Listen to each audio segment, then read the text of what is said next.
वो बहुत ही खूबसूरत थी। हर कोई उसे देखता तो बस एकटक देखता ही रह जाता। उसकी आंखें गजब की खूबसूरत, जैसे मानो कोई अप्सरा स्वर से उतर आई हो। देखते ही वो फिल्म इंडस्ट्री में सभी की चहेती बन गई और हिंदी सिनेमा की सबसे खूबसूरत और बोल्ड एक्ट्रेसेस में शुमार हो गई। यहाँ हम बात कर रहे हैं परवीन बॉबी की, जिन्होंने करीब 2 दशकों तक हिंदी सिनेमा पर राज किया है और आज हमारे बीच न होने के बाद भी सभी के दिलों पे राज कर रहे हैं।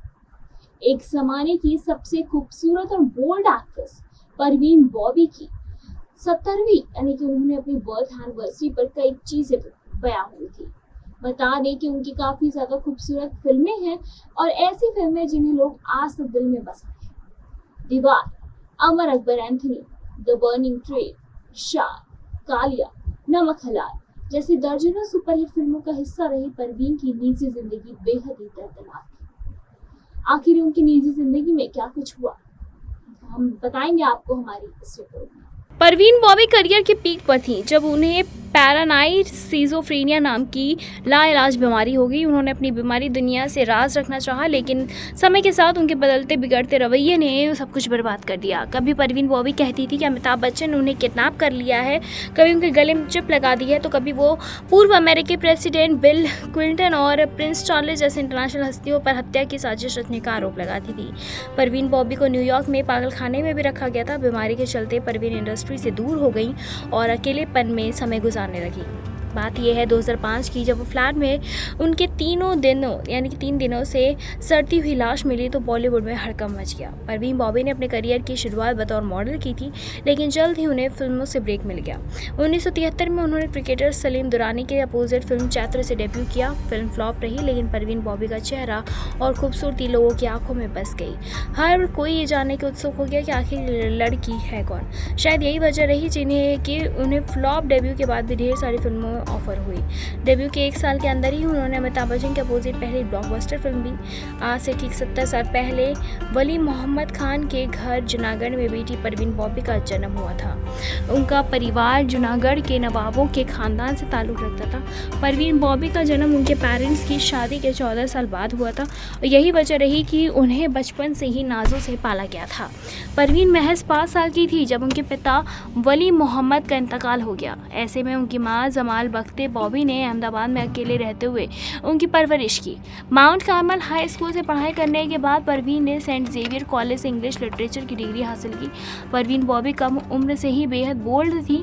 मॉडर्न कपड़े पहनकर खुलेआम सिगरेट पीने वाली परवीन अक्सर लोगों का ध्यान खींच लिया करती थी।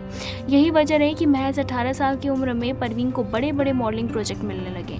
एक दिन उस दौर के पॉपुलर फिल्म मेकर बी.आर. इशारा अहमदाबाद में एक फिल्म की शूटिंग कर रहे थे और परवीन भी शूटिंग की देखने पहुंची। जब शूटिंग के ब्रेक हुआ तो मिनी स्कर्ट पहनकर पहुंची परवीन सेट से बाहर खड़ी होकर सिगरेट पीने लगी। इसी बीच उन पर बी.आर. इशारा की नज़र पड़ी। उन्हें तुरंत अपने फोटोग्राफर से कहा, जाओ उस लड़की की इजाज़त लेकर उसकी कुछ तस्वीरें क्लिक करके ले आओ। फोटोग्राफर गया और परवीन ने तस्वीरें खींचने की इजाज़त दे दी। बी.आर. इशारा की तस्वीरें इतनी उनको ज़्यादा पसंद आई कि उन्होंने तुरंत परवीन को बुलाकर पूछा, मेरी फिल्म में काम करोगी?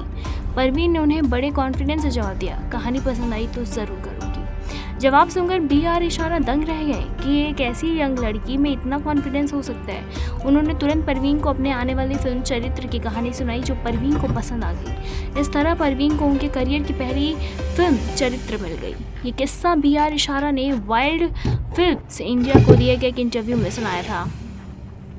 बता दें कि उनकी पहली फिल्म फ्लॉप हो गई थी, फिर दीवाना ने दिलाया था उन्हें स्टारडम। परवीन की पहली फिल्म बॉक्स ऑफिस पर बुरी तरह फ्लॉप रही, लेकिन उनकी खूबसूरती और अभिनय से इम्प्रेस होकर कई फिल्म मेकर ने उन्हें फिल्म ऑफर करने लगे। 1974 में रिलीज़ हुई फिल्म मजबूर परवीन की दूसरी फिल्म थी, जिससे वो देश भर में पहचानी जाने लगी। आगे उन्होंने अमिताभ बच्चन की फिल्म दीवार में बार डांसर का रोल प्ले करके खुद को इंडस्ट्री के टॉप एक्ट्रेसेस में शामिल कर लिया। परवीन बॉबी के इंडस्ट्री में पहला अफेयर डैनी डेज़ोंगपा से था और दोनों का रिश्ता करीब 4 साल तक चला। परवीन कबीर बेदी के साथ भी रिलेशनशिप में रही, लेकिन ये रिश्ता ज़्यादा दिनों तक नहीं चला। कबीर बेदी से ब्रेकअप करने के बाद 1977 में महेश भट्ट उनका सहारा बने। महेश पहले से शादीशुदा थे, हालांकि उनके रिश्ते पर इस चीज़ का कोई असर नहीं पड़ा। बता दें कि लाइलाज बीमारी हुई हर किसी पर करती थी वो शक, लेकिन परवीन बॉबी अपने करियर के पीक पर थी जब बॉलीवुड में खबरें फैलने लगीं कि वो पैरानाइड सिजोफ्रेनिया नाम के गंभीर लाइलाज बीमारी से जूझ रही हैं। कई बार परवीन बॉबी ने उनकी बीमारी पर उनसे बात भी की, लेकिन हर बार उन्होंने कहते हुए इनकार कर दिया कि इंडस्ट्री के लोग उनके खिलाफ साजिश रचे हैं और उनकी छवि खराब करना चाहते हैं।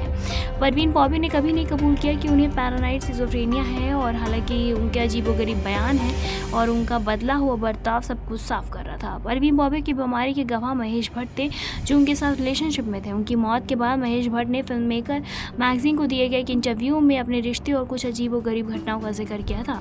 उन्होंने इंटरव्यू में कहा था कि हमारा रिश्ता 1977 में शुरू हुआ, जब परवीन अमर अकबर एंथनी काला पत्थर की शूटिंग कर रही थी।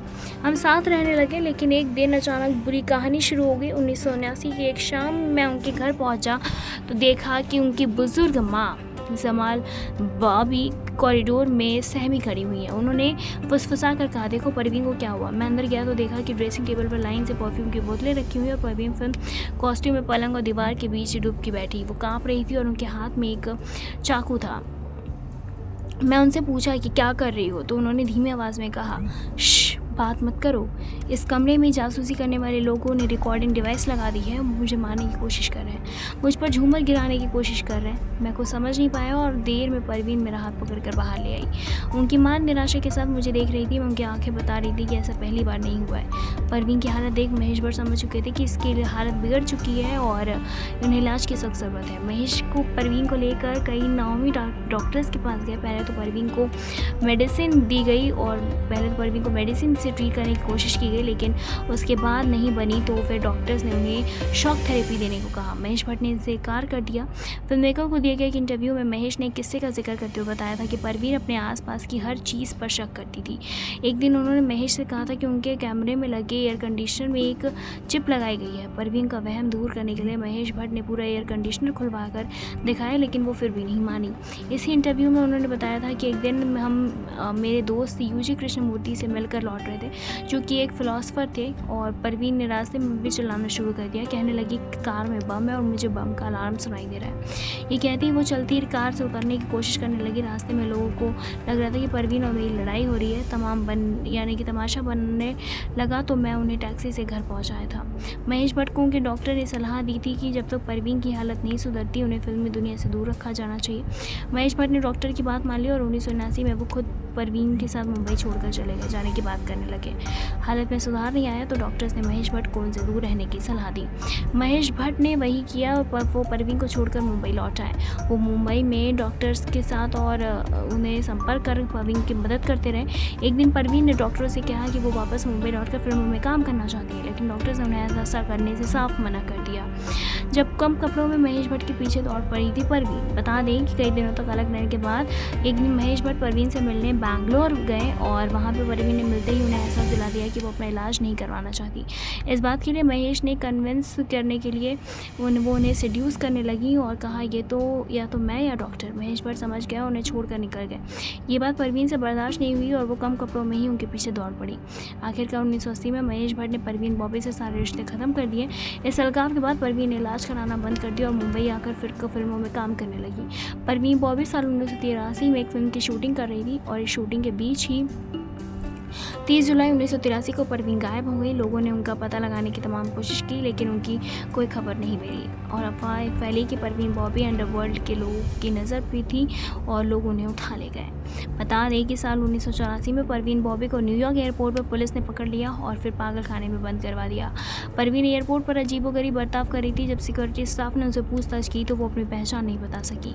उन्हें हथकड़ियाँ पहनाकर पागलों के साथ बंद कर दिया गया। इस बात की जानकारी मिलने के बाद जैसे ही इंडियन काउंसिल के अधिकारी उनके पास पहुंचे तो परवीन मुस्कुरा रही थी, मानो कि कुछ हुआ ही ना हो।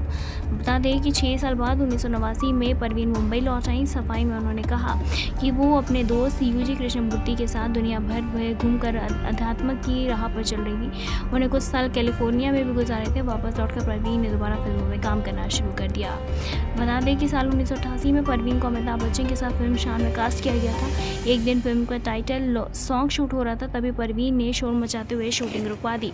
उन्होंने कहा कि सेट पर उनकी हत्या की साजिश रची गई थी और उन्होंने को स्टार अमिताभ बच्चन पर आरोप लगाते हुए कहा कि वो उनकी जान लेने की कोशिश कर रहे हैं और उन पर झूमर गिरवाने वाले थे।